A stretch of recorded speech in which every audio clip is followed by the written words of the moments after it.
Alright, welcome back to Anton Math, and in this video we're going to be talking about the reals and the irrationals. Okay, so first I want to talk a little bit about the irrationals. Now in the last video we talked about how rationals, irrationals. In the last video we talked about how rational numbers in a decimal representation are all of those decimal numbers that either terminate or repeat. So irrationals, you can think of it as decimals that neither terminate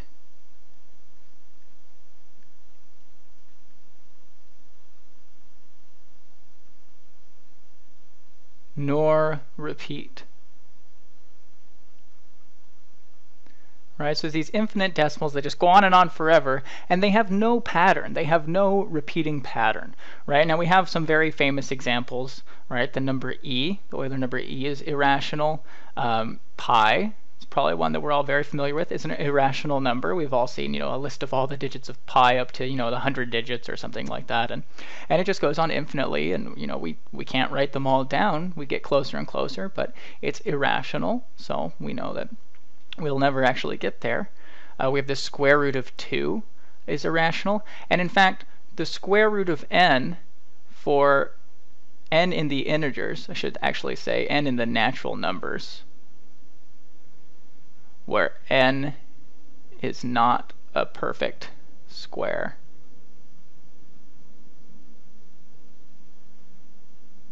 That will always be an irrational number. Right? If we have the square root of some natural number n and n's not a perfect square, then the square root of n is irrational. For example, let's say we have the square root of 18. Well, that's the same thing as the square root of 3 times 3 times 2. We know if we have these repeating in the square root, I can pull that 3 out. So that's 3 square root of 2. And this is irrational. How do I know this is irrational? Well, I'll do a proof later where the square root of 2 is irrational. But I already listed square root of 2, so assuming that I'm correct, that the square root of 2 is irrational, they say if 3 square root of 2 is rational, let's say it equals a over b, and it's rational. Well, that means that the square root of 2 is equal to a over 3b. So that means that the square root of 2 is rational. Right? And we know that that's not true. I just set it up here, right? Square root of 2 is not rational. It's irrational. So we can draw these two little arrows. And when we get into proofs by contradiction, when you watch those videos, this means contradiction. I have these two different kind of chains of logic, and they're butting heads against each other. They can't agree. So there must be something up. And so it contradicts what I assumed. And what I assumed here was that 3 square root of 2 was rational. So we see that it's clearly not rational, and that's going to be the case for any natural number n that's not a perfect square. We're always going to get this exact same argument. Now the real numbers, we denote these by either capital R or this double barred R. Again, it depends what book you're reading, what professor you have who's teaching your course. And different people like different things, but the reals we denote with this capital R. Now the real numbers, you can think of it in a couple different ways. The real numbers are all rational and irrational numbers.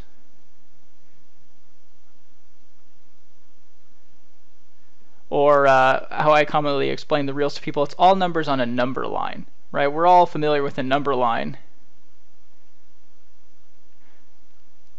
On a number line, and I mean any number line, right? Right. So if we're familiar with this concept of a number line. Let's say I have this line, it goes on forever, and I have here's 2 and here's 3. Now these numbers are dense; they're continuous. Everywhere that I go here, if I pick a number here and a number here, there's always going to be another number between. If I pick it right here, there's always going to be a whole bunch of numbers in between, right? And those are all the rational and irrational numbers. Any number, anywhere that I point on this number line, is going to be a real number, whether it's rational, irrational, an integer, anything. Those are all real numbers. Okay, so a real number is any number that we can, come up with, any number that we can create through division, any number that we can, create through other properties. Any of these irrational numbers, those are all going to be real numbers. All right, and we also have. Let me go ahead and get a clear board here. We have some other auxiliary notations. We know that some of the notations that we use with the integer z are going to apply here, right? So if I have this is non-negative real numbers.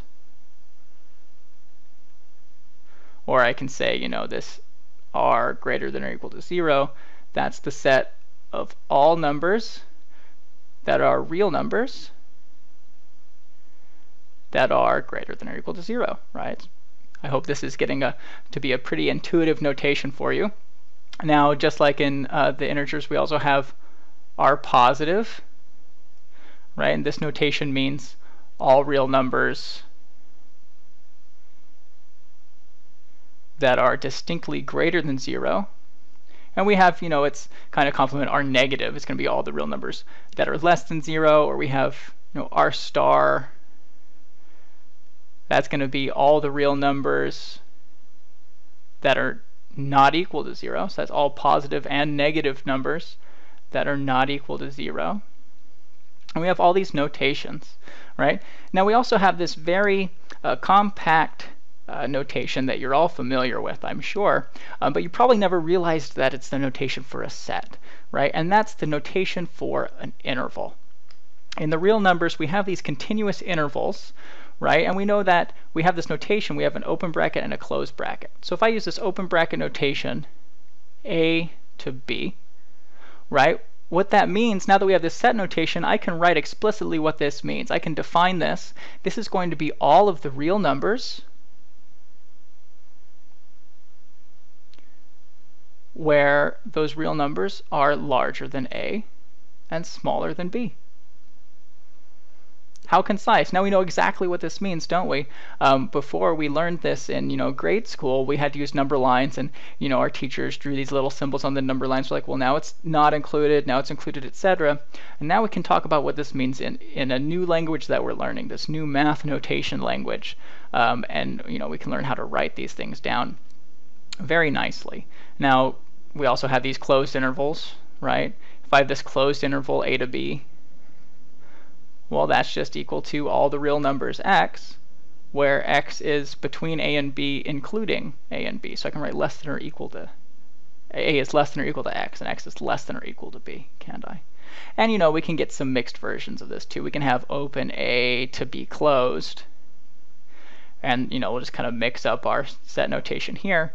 All real numbers x, such that x is distinctly greater than a, and x is less than or equal to b.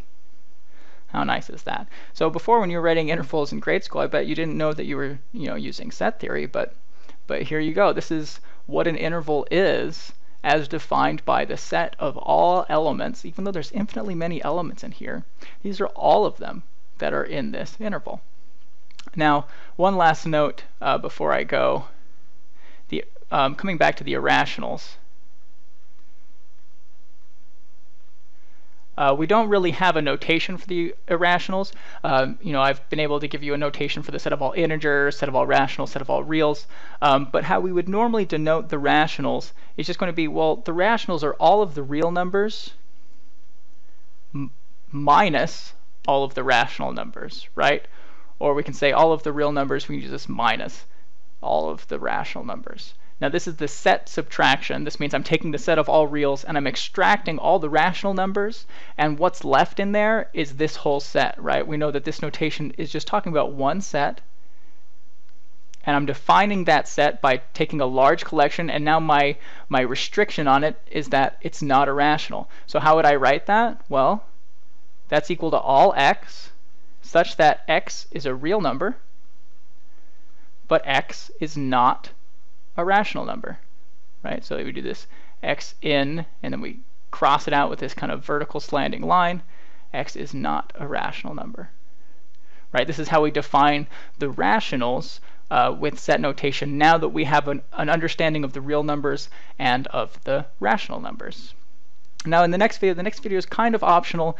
Most courses aren't going to be going much into depth with complex numbers in a discrete math class, but I just want to touch on it a little bit because we're talking about all these other number groups. So the next video is about complex numbers, and we will see you there.